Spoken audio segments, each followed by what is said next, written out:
ตัดทางอายก็เลยเอกว่างหมดความหวังจะไปพบสาวเมืองเวียงคำล้วนนอกคนงามอย่าทำควรอย่าไปหาเนื้อล้วนตามคำมั่นสัญญา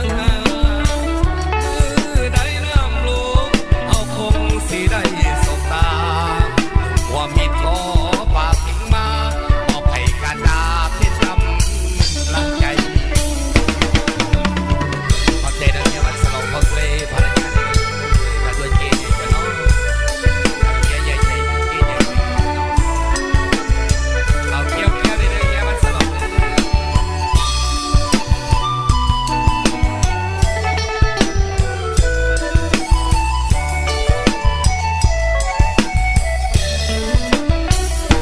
น้ำแก่งหวังนา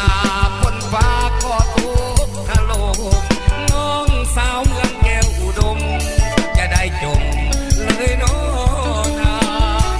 อยากไปหานางแต่น้ำท่วมตัดทางอายก็เลยที่กว้างหมดความหวังจะไปพบนางสาวเมืองเวียงคำล้วนนอกคนงามอย่าคำควรอย่าไปหาเนื้อนวลตามคำมั่นสัญญามือใดน้ำลงเอาคงสิได้สบตาหนุ่มว่ามิตรทอง